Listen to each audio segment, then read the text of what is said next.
Hello, everyone. Welcome. So you are now currently in the Ask Me Anything session 3 of Impact Collective. We will be discussing the impact pillar.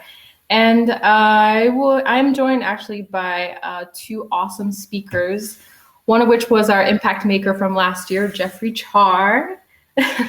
So he's a serial entrepreneur, investor, focusing on everything that's sustainable energy systems. And Jeffrey, could you introduce yourself a little bit? Give a bit of background on what you do and maybe what are some interests that you have. Sure. And hi, I'm Jeff. I'm running a company called Sogo Energy, and we're building a distributed electric utility business, trying to serve rural communities in Asia with affordable, reliable, and clean energy. So there's like more than 16,000 mini grids in Asia. They're mostly diesel powered, so they're very dirty and they're very expensive. And we're planning to partner with the local entrepreneurs who operate these diesel mini grids and provide their local communities with power. So we invest in the communities, in these companies, and then we help them to upgrade their distribution networks and add solar power to offset the diesel generation. So my background is in startups. I've been doing startups for about 25 years now. And I gotten into energy about 10 years ago. And right now, that's really my main focus. Great. Thanks, Jeffrey. We also have joining our conversation today, Yongji, who is the UNDP expert in our group. Her work focuses around responsible investment, social entrepreneurship, youth and public-private partnerships. Could you tell us a little bit more about yourself and your background? Sure. Nice to meet you. My name is Yongji, and I'm a new lead for the Impact Collective program in Korea. I just joined the UNDP Seoul Policy Center for this program. And to briefly introduce you my background, I worked in the socially responsible investment sector in Korea. I was an ESG analyst. And then I completely shifted my career into the development humanitarian sector, and I worked in the UNDP Republic of Congo on peace building and conflict prevention. And after that, I joined the USPC team and working now with super gratitude on this youth entrepreneurship policy and partnership. So happy to join the family. And that's all. Over. Great. Thanks, Yongji. Thank you. Thank you so much. Yeah, I'm super happy to have you both on board. I think we'll have quite diverse, perspectives on the program, and we'll be able to share a bit more about what we're aiming to accomplish and what we experienced last year, and what are some key things that we built the program around. So just to give you guys a little background, I'll be the moderator for the session. My name is Charlotte. I am a Sustainable Innovation Officer at the World Federation of UN Associations, which is the civil society arm of the UN. We really work to strengthen, the work of the UN and mobilize global citizens such as all of you. And specifically, we've been working for the past 4 or 5 years around innovation for the SDGs, or the Sustainable Development Goals. Yongji will be able to talk a bit more about that. But before I go into this, let me just give you a little overview of our agenda. So we'll be going first over what Impact Collective is, 3 key pillars of our program and like the 6 themes. And I'll give you a breakdown of the impact pillar itself, the activities, the framework that we're using.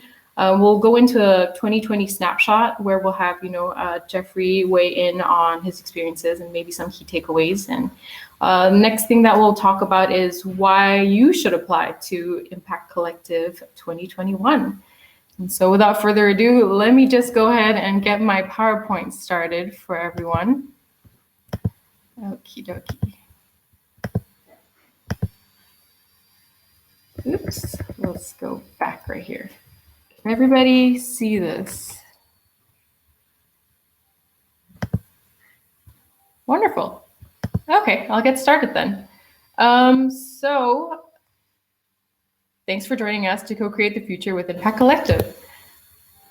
First of all, IC is a community-driven acceleration and investment program for startups that are focusing on opportunities in Asia and the Pacific. So our mission really is to enable those with great business potential to internalize their impact strategy and to achieve a quantum jump towards smart and sustainable economic growth. We're very passionate about this. The program itself was built upon 3 key pillars. The first one is, of course, the Asia-Pacific region. We have partnered with many different organizations and investors and key ecosystem stakeholders to support startups' cross-border market exploration and to build meaningful relationships and connections throughout Asia and the Pacific. We are a program that's from Asia Pacific for Asia Pacific. So, by the region for the region. That really is like one of our mantras. We're very proud of the fact that we've mobilized so many people from the region for this, and we can't wait for it to grow. The other thing that or pillar that we have is community. So we have created a program that's community driven, where we have an Impact Collective virtual community on a blockchain-based platform that plays a hand-on role during the entire acceleration process. That includes the selection of participants for the program and the investments decisions. We are made up of investors, UN representatives, public sector networks, industry experts. I invite you all to go visit the ICC platform that we have affiliated with the program to find out a bit more about who we are. But the goal here was really to help democratize capital allocation and have people from the region weigh in what they found were the best solutions to solve their challenges. And so that leads us to the third pillar, which is the impact pillar.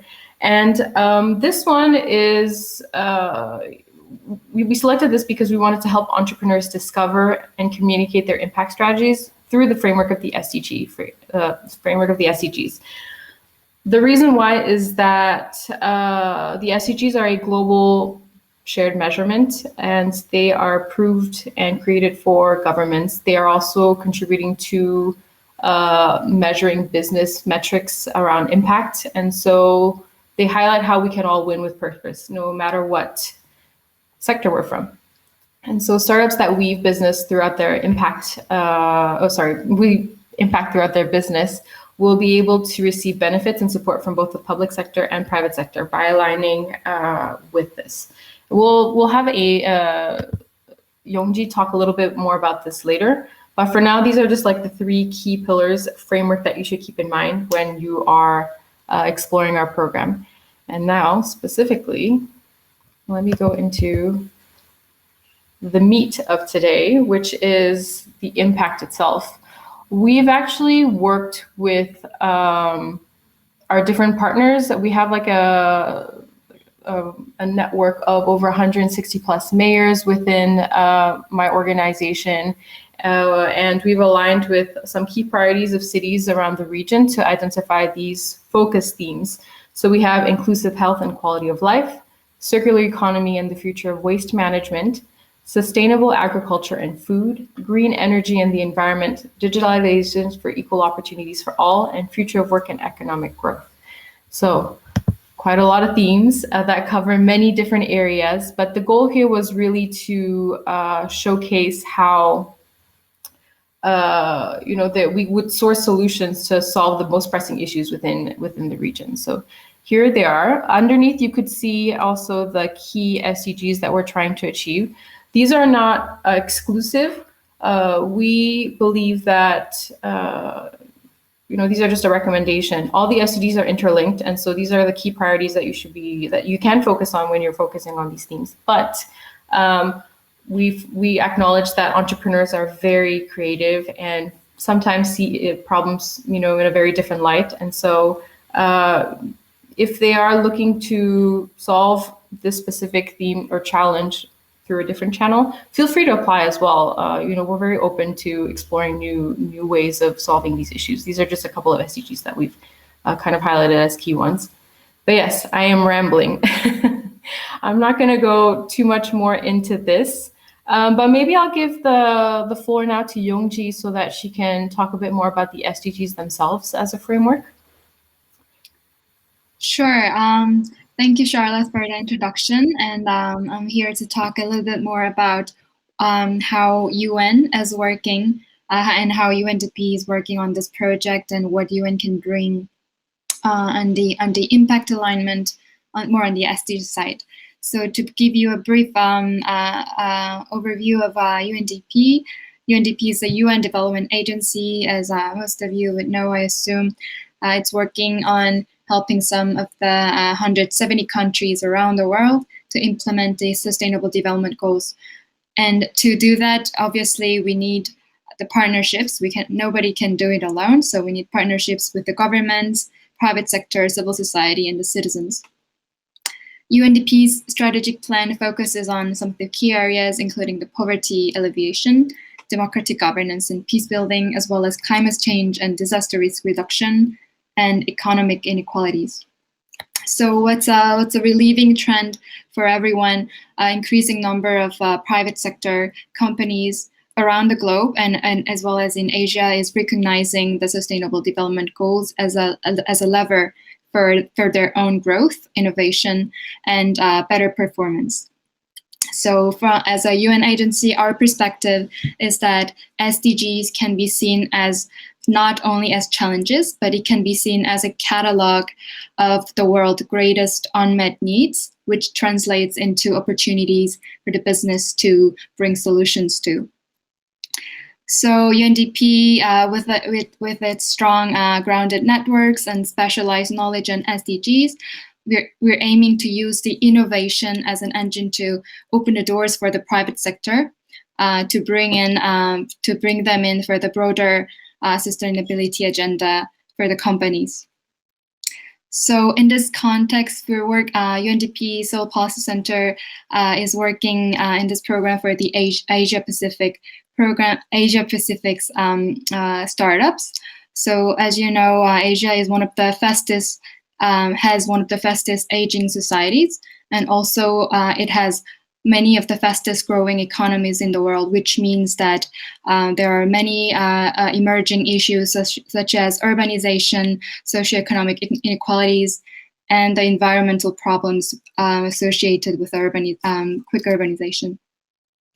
So UNDP's regional hub for the Asia Pacific is located in Bangkok, Thailand, and it runs in partnership with the City Foundation and UFNA a program called Youth Collab.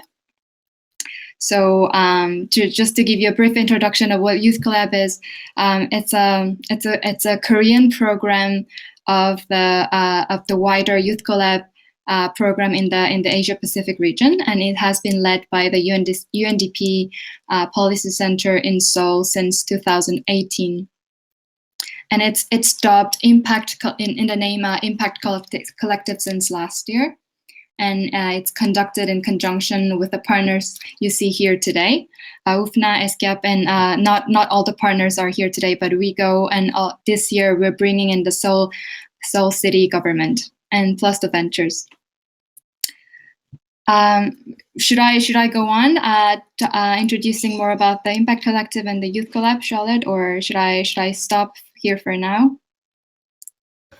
I think we can stop, and if we have any questions from the audience, please feel free to write them in the Q&A section, and we can answer them more about the program. Jeffrey just pointed out something quite important. I think there's a little issue with the SDGs at the bottom, but don't worry. If you go onto the website and onto our affiliated blogs, it'll also re-identify like the key SDGs correctly under the themes. But thank you, Jeffrey, for pointing that out. Good to know. Jeffrey, maybe you'd like to weigh in on, you work specifically around green energy and the environment. Why don't you talk a bit more about how you identified the challenge that you saw within the region and then what you decided to do about it? Sure. Before starting Sogo, I was working at a large utility in Japan. And as part of my job heading up innovation there, I looked all over the world at different business models and different regions. And one of the themes that I pitched at the company was to help out with energy access, basically helping to electrify communities that didn't have stable electricity or had very dirty electricity or just unreliable electricity. And the utility didn't like my idea. And so I left to start up another company in Japan. And after that got up and running, I was still thinking about energy access along with my partner, Annette. And the two of us decided that now would be a good time to move forward and try to solve that problem. So that's kind of a roundabout way of how we got here. But we're really focused on this, and this should be my last startup as a founder. So I'm all in on it. Amazing. If anybody has any more questions about Jeffrey's work, please add them in the Q&A. We'll go through them later because I do want to hear more also about like the conception, and I guess we'll learn also a bit more about how the program benefited you through our different components. But to do that, let me give you a short overview of the program components. So the impact pillar itself is actually made up of a couple of things. On my end, we came into Impact Collective through our Citypreneurs initiative, which really seeks to localize the SDGs through identifying urban challenges and the SDGs at the national or local level. And that's where UNDP, we also have SCAP, which stands for the United Nations Economic and Social Commission for Asia and the Pacific, WeGo, the World's Smart Sustainable Cities Organization, and WFUNA, which is my organization, who have all pulled together. These are not the only partners for Impact Collective or the ones that focus on the impact pillar itself. We have a lot more partners that are on board in our amazing community. And so if you want to check them out, please go ahead and go visit our website. But for now, these are the ones that we'll be focusing on. And so we have built the impact pillar through three main components. One is capacity building, because we really find it important to offer impact sessions to participants that come into the program, not only to work on their impact profit alignment in their business model, but also focus on their storytelling so that it's compelling to stakeholders from different sectors, and on their data validation and their metrics. And so we give what support we can, and we offer expertise when available. I think Jeffrey might be able to weigh in a little bit later on this. But so this is like the first component that we do, which is direct one-on-one sessions when possible, or just like generic or general cohort sessions to build up capacity around this. And also to get the language, because a lot of times, I'm not sure if any of you know about the SDGs, but it is something that's mostly within the international development cooperation sector, or people that are working on sustainability know about this language, but it's not integrated yet into general public. And so we really are trying to push this so that it's a normalized thing and we have systemic change based on this framework. The second component then of our program is the ecosystem. In order to build up the capacity, we also have to inform and educate the different people that are at various points of the value chain. And so in order to do that, once again, like our framework is urban settings. And so we focused really on different city contexts where we're building up ecosystem players, ecosystem actors, mobilizing them to map out their gaps and opportunities within their local impact innovation ecosystem. So startups that are focusing on innovation, impact ventures, policymakers, different networks, bringing everyone together. And so last year we did these deep dives for 4 cities in specific. That was a French term, sorry about that. 4 cities specifically. First one is Bangkok, second one was Ho Chi Minh City, third was Seoul, and fourth was Singapore. And we had a great time. We were able to gain a lot of valuable insights and create 4 maps. I can show them to you a little bit later. Actually, I think I have them right here. Let me just, there it is. It's a very fancy looking map, but I think it identifies some key priorities, which are what's available, what's not available, and maybe what needs to have a little bit more focus on, whether it's policy recommendations or maybe more resources, or maybe just more networking around it. And also, where are some opportunities to build upon synergies and programs, kind of like what we did to build this whole Impact Collective program.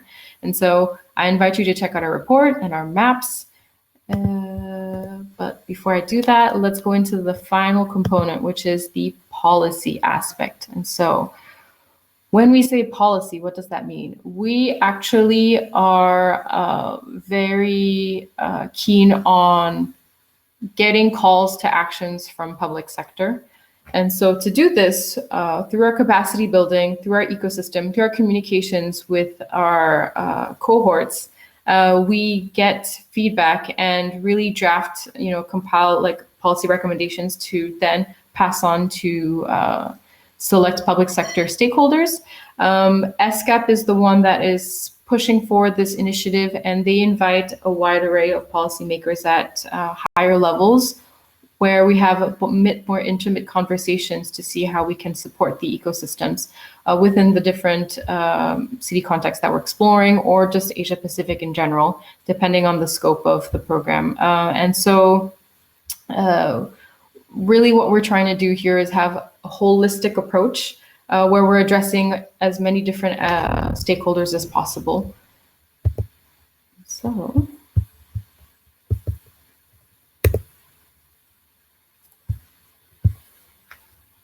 I swear this is the last part where I'll be just word vomiting a lot of information, and then we can get into the meatier part, which is the conversations.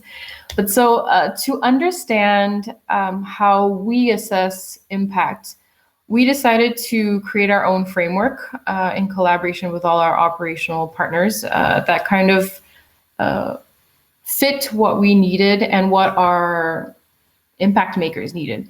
So we decided to look at how impact permeates different components: your business model, your team and culture, your product, the impact that's generated from your business. But also, if you look onto the side, we want to look also at the wider systemic change that you are creating by showing your industry how business can be done, how profit impact alignment can be done, because we really are looking for ways to normalize all this impact vocabulary and make it part of the standards of what it means to do business in today's world. And so when we do this, we acknowledge that, once again, we can't be experts in every single field. And so the pioneers of this whole movement really are impact makers, because they know their industries very well. They understand the challenges they're facing. They're understanding where the gaps and opportunities exist. And so we're really there to help them put into words what they can do to change this, and also serve as an example for other impact makers that are looking to create this, so that there's communication. When you help out other startups that are working on this within the region, I don't think they should be seen as competition. It's really just about changing the way that business is done. I don't know if Jeffrey or Youngji want to add anything onto this point, but that was the last chunky section that I had to talk about. If you have any more questions in the audience about this, do feel free to add them in the Q&A. We do cover this in our report again, and we'll be talking a lot more about this, I think, in follow-up sessions. But yes, Jeffrey, did you want to add anything to this? Maybe in terms of, in your example, so you were working in the industry, you saw something that you didn't fit with what you believed, and so you decided to create your own business that aligns better with your values. Have you had the experience to maybe mentor some other teams that were working in similar fields, or have discussions around this with other impact makers on this bigger change that you guys are all trying to create? We had a chance to talk with all of the other startups that were in the cohort, and some of them were in energy, and of course those were the ones that we hit it off with immediately because we had a common interest. But actually, the more interesting thing, I think, was that we got to meet companies that were doing completely different things outside of our area of focus, and it was just really amazing to meet these people and to see kind of all the amazing things that they're doing. And I think one thing you mentioned at the end there was about kind of competition. we never really felt like we were ever competing with any of them. If anything, we had our favorites that we were cheering for, and they were just an amazing cohort. So it was a lot of fun. I think that's something that I haven't seen a lot in other types of competitions. Correct me if I'm wrong, but it is true that when, especially your cohort, it seemed like everyone was quite positive in collaborating with each other and exploring how there might be opportunities to learn from best practices or also explore partnership opportunities, because I think we all agree that what we're working towards really is like a shared common goal. And so in that sense, definitely I don't think that there was as much a sense of competition as there was of collaboration. Yeah. For sure. Thanks so much. It was much more camaraderie. Mm-hmm. Yes, definitely. Yeah. Oh, go ahead. Sorry. No, I just, yeah, I mean, that's not much else to add. I mean, it was a lot of fun, and made some good contacts, and a lot of the companies ended up partnering on different things and just sharing information and tips and whatnot. And even after the program finished, we still keep in touch. That's great. Maybe this is a good time to talk about what are some memorable things that you got out of the program? So I know that interactions with like the other teams were quite good, and so there were partnership opportunities. But was there something that marked you, or that you might want to share with the others about the previous thing? It could be also about maybe your what you gained from the impact sessions, if anything, because I do know that we had. That you were actively reaching out. Jeffrey was a star participant because he really took advantage of the system that we set up. We don't have one set way of doing the program. It really is kind of like a pick your own adventure type of situation. And so it's up to impact makers themselves to take the initiative and either reach out to all the different experts that we have on board and to take part in the activities, or if you maybe are working on something else and you don't have as much time, you can scale back and just focus on some other key things. But yeah, maybe you could share a bit about that, and what are some tips you might give for potential people that would like to apply to the program? Sure.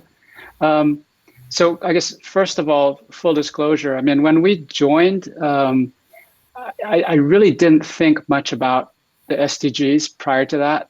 I knew about it and, the framework and all that, but I never really thought of how it would apply to my company and how to frame things or how to measure things based on that. And so joining IC was really interesting because I got a lesson on that and how it could be very convenient for us to use and much more helpful. So it turned out to be really good in that sense. And I've kind of turned into an SDG geek since then, but I definitely wasn't one prior.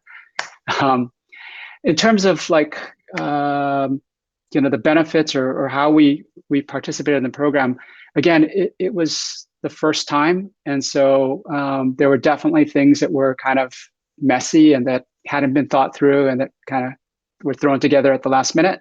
But it was also dynamic, right? And we were all kind of co-creating this first program. There were a lot of really good sessions with experts talking about different areas, whether it was how, storytelling, which was one of my favorite sessions with Jackie, and, or whether it was more technical things. There are a lot of really different good sessions. And then there was a whole network of mentors and experts that you have access to. And given time zones and people's busy schedules and whatnot, they're really, it's on you to take the initiative to reach out to these people. I mean, they're there and they've said that they're willing to help, but that doesn't mean that they're going to spoon feed you. So you really got to reach out and take the initiative to contact these people and follow up with them and to, get appointments and kind of make sure you're on time and talk to them and follow up. But we really had a really good experience in that sense. Met a lot of really interesting people with very diverse backgrounds and expertise in different areas. and they were all super willing to help out and just really positive about things. We also had groups. We were split into, I forgot what the terminologies were.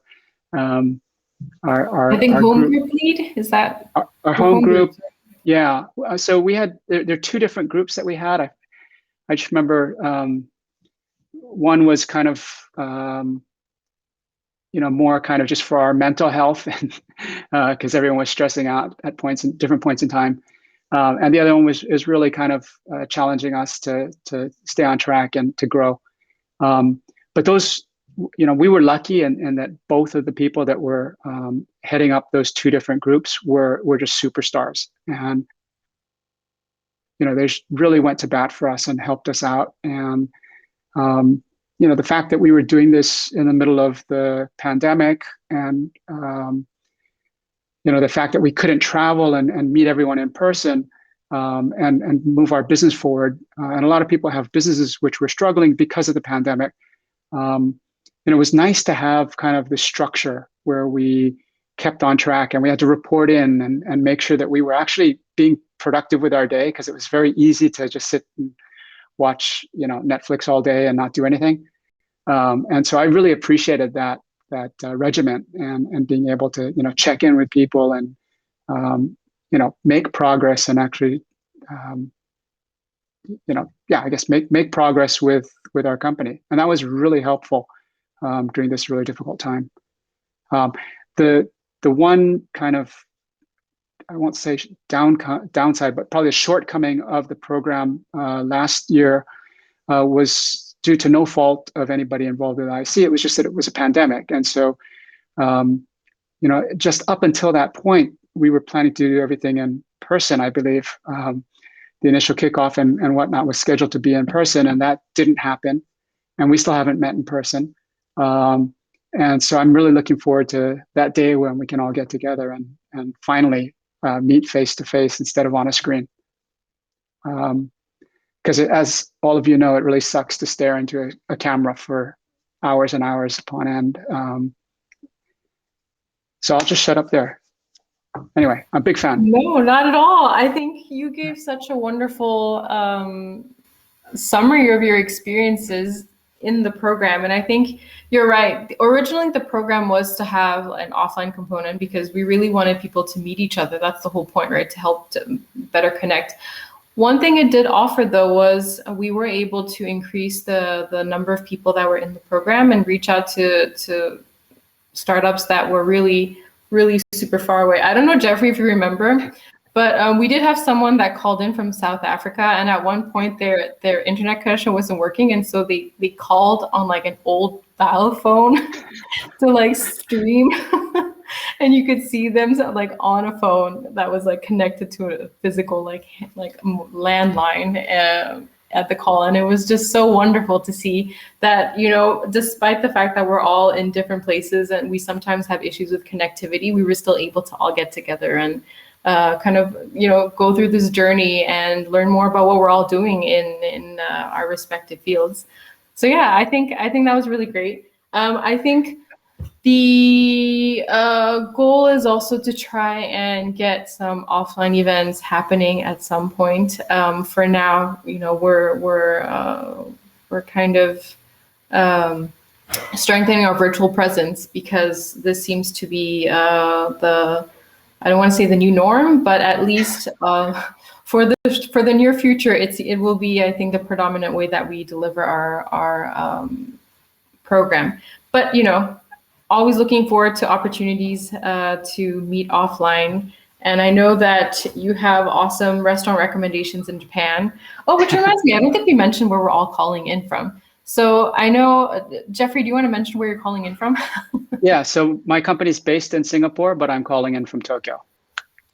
Awesome. Youngji, do you want to say where you're calling in from? Yes, I'm calling in from Seoul. Yeah, I'm based in Seoul, UNDP Policy Center. Great. So my office is also based in Seoul, but I'm currently calling in from France. That's the new norm, I guess, in terms of globalized communities. If any of you are calling in from a different place, please feel free to chat. Plug it inside the chat box so we can see where you're calling in from. Or logging in from, actually. Calling in would not be the right word for this.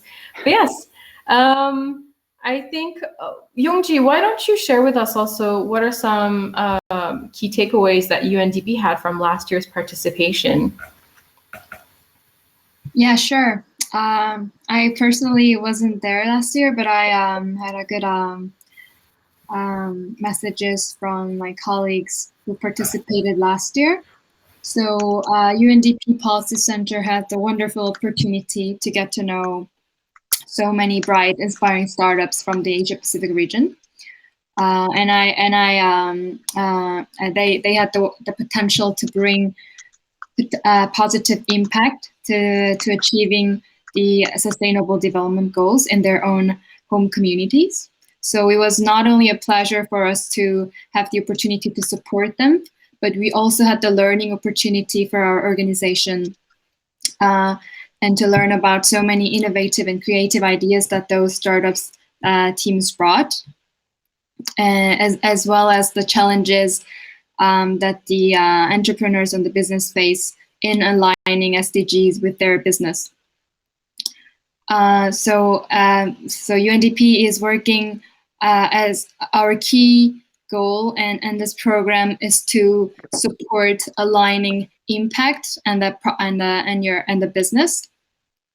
So we are hoping to bring the different actors, entrepreneurs, policymakers, as well as investors, obviously, into this community, and who are working.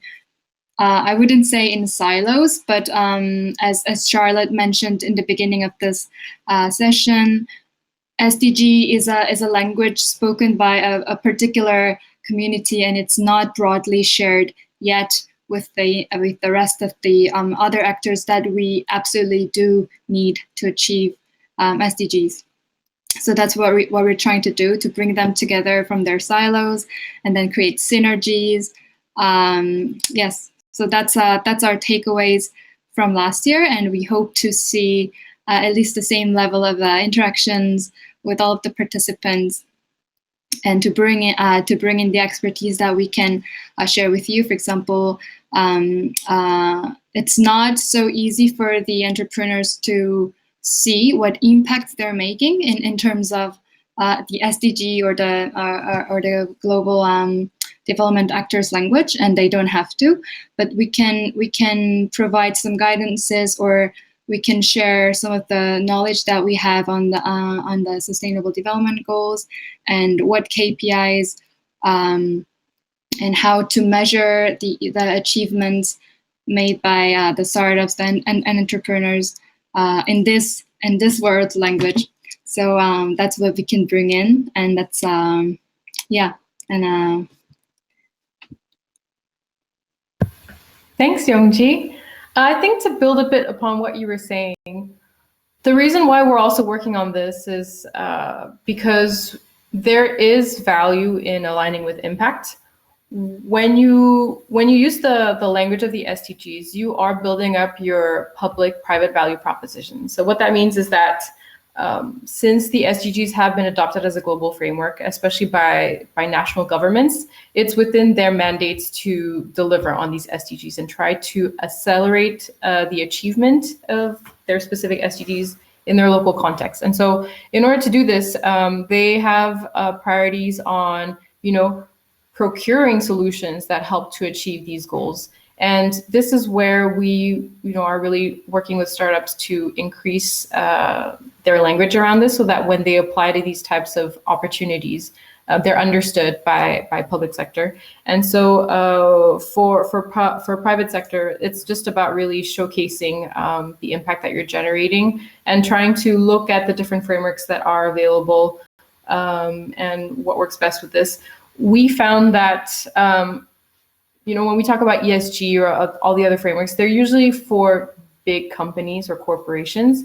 And so they require quite a lot of work to get all the data and then, analyze it and then determine what your metrics are and then find key information to share.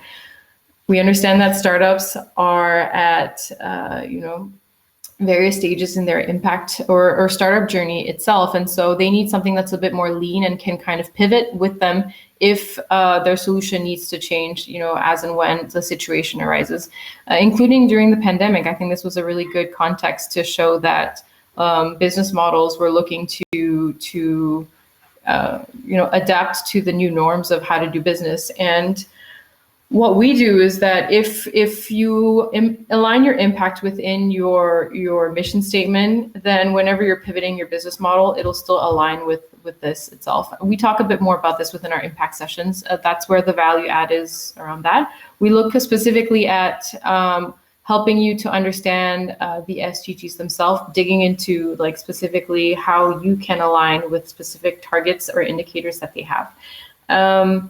And we've been talking to a lot of other UN partners because the UN is a massive organization and they also have quite a number of people and agencies working on this. And we're very excited to share with you what we found out from their end. And hopefully, it'll be more information to connect you with people of interest and also connect you with resources that'll help on your impact journey. There's an interesting question actually in the chat that I'll bring up, which is how do you know which SDG your startup is aligned with? I think Jeffrey, since when you came in, you weren't really as familiar with the SDGs. Like, what was your overall strategy for this when you were applying? I think you could just give the full truth. It'll help with others. Yeah, I mean, again, as I mentioned earlier, when we applied, we really weren't thinking about the SDGs in particular. I'm very, what should I say, kind of micro viewed, and we're really focused just on customer needs.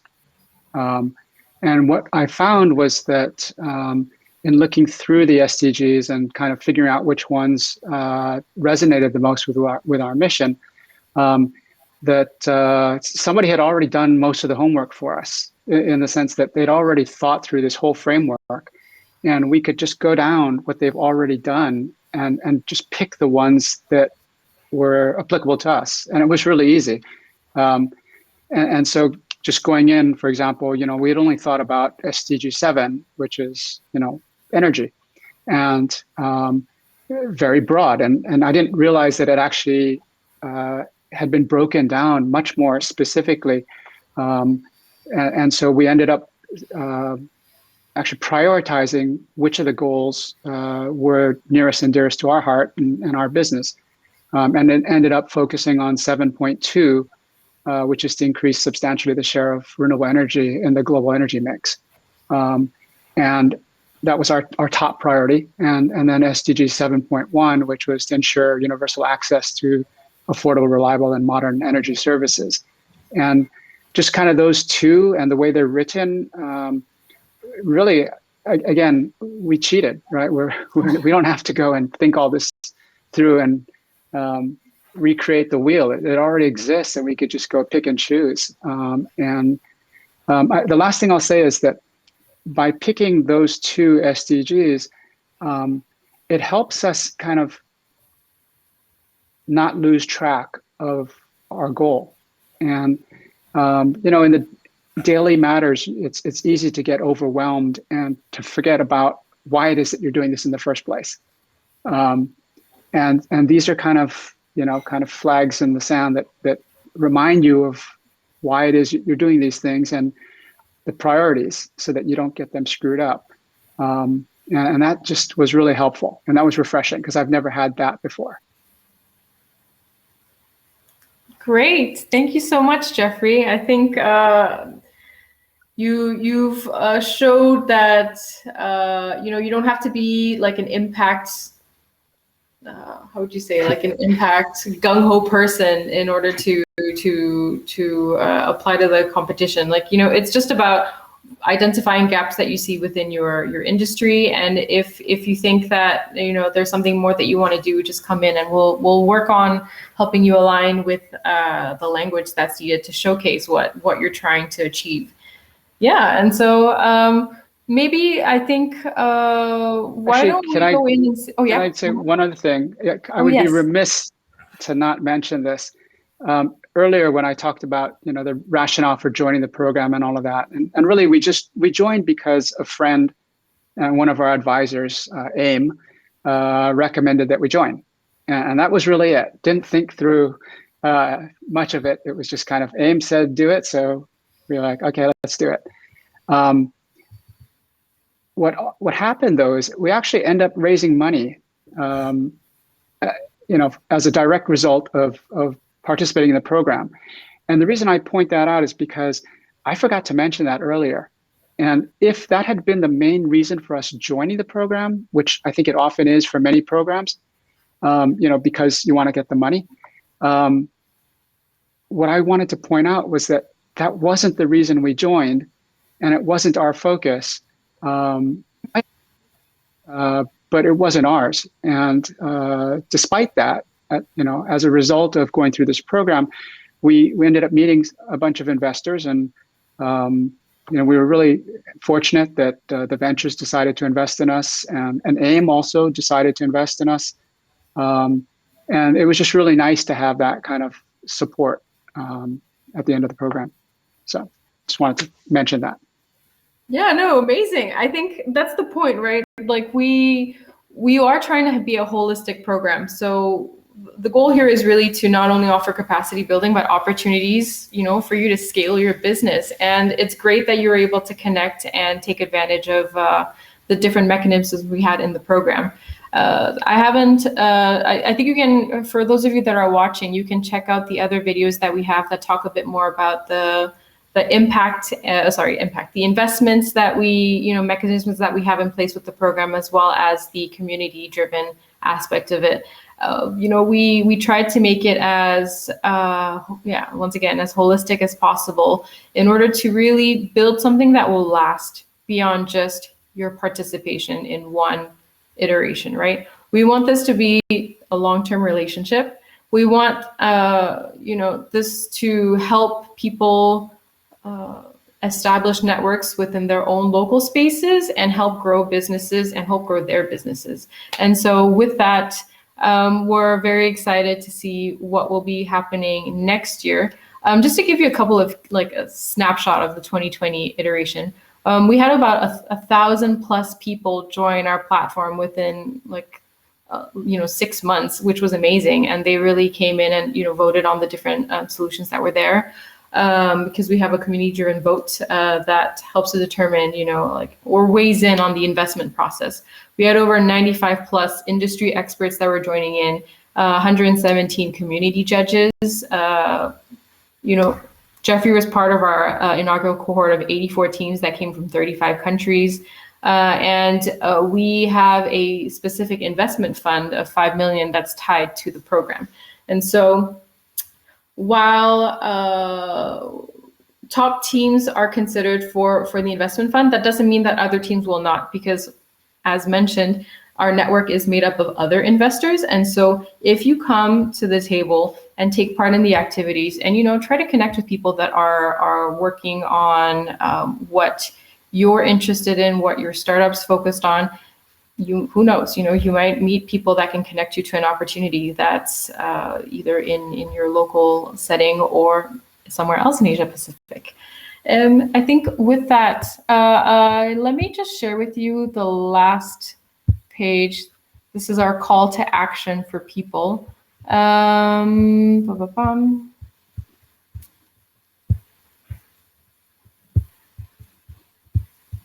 we are.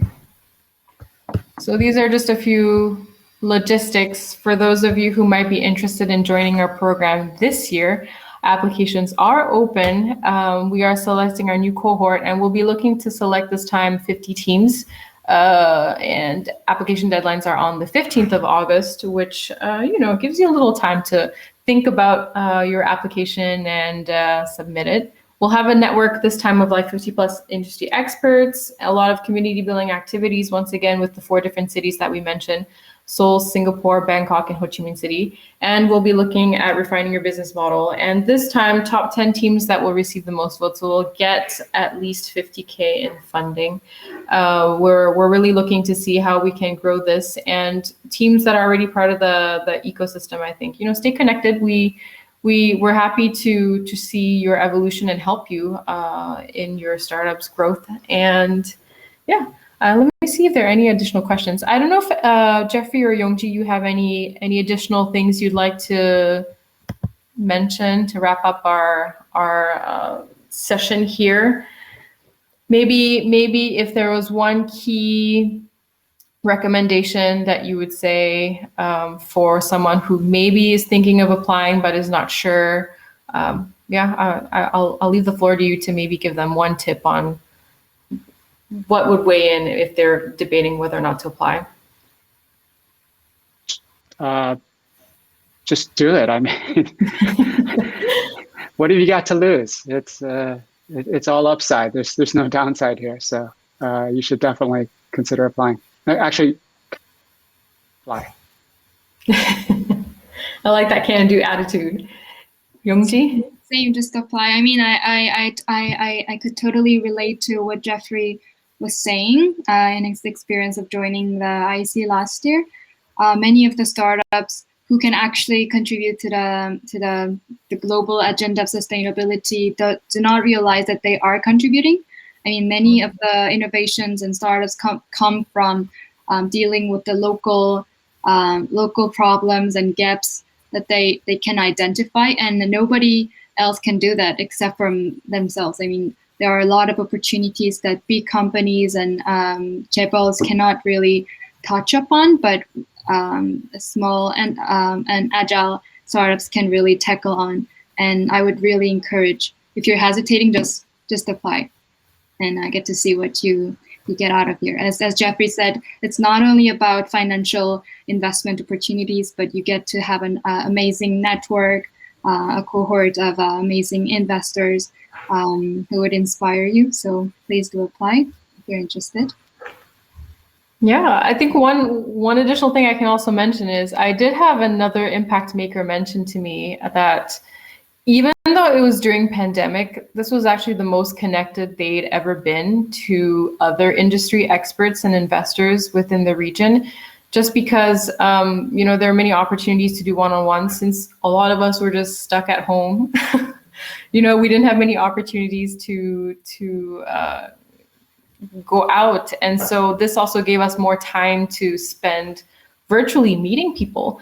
And I think, once again, it really is up to you to take initiative in this. But the baseline of entering the program really is the network, which in actuality is the biggest value add that you can get out of the program, because everyone that's part of this is really passionate about what they're doing, and they're very well connected within their respective industries.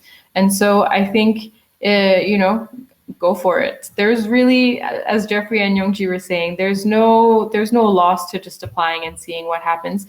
And if maybe you're not sure, but people, spread the word. The more, the better. We're looking also to include people within various roles. Whether it's applying as an impact maker, you can also come in as a community judge or an expert. So anybody that you think might be relevant, if you want to take part in it, feel free to check out our platform. I think the link will be put inside the chat, and we also have it everywhere on social media. You can go and check out our website for more details on the program itself, as well as check out our platform where we are pioneering this democratic capital allocation and voting system. And where we also will be sharing more updates on our teams. Jeffrey, thank you so much for joining. Yongji, thank you so much for joining, across time zones to take part in this chat. I'm gonna leave just a few minutes. If anybody else has questions, feel free to chat them now. If not, we'll be wrapping up. We will be staying just a little bit longer on the AirMeet platform because it is a networking platform. So if there's anybody that wants to talk to us, you just have to click on the virtual tables that are available, and it'll bring you into a virtual room where you can call us and just chat about whatever you want. Ooh, okay, one last question. A messages and asks, how can he grow up to be more like you, Jeffrey? No comment. Love it. AIM is also part of our network. He is how would you say, like an ecosystem building beast. He is really like one person who's been pushing and connecting the different ecosystem players like crazy. He's really played a massive role as the ASEAN director of Impact Collective, and also someone you should check out if you're on the platform. If you want to get connected to any one of us, maybe I'd like to invite Jeffrey and Yongji to share their LinkedIn profiles in the chat, so that if anybody wants to just connect virtually, you can do so. I'll do mine as well right now, actually. Let's see.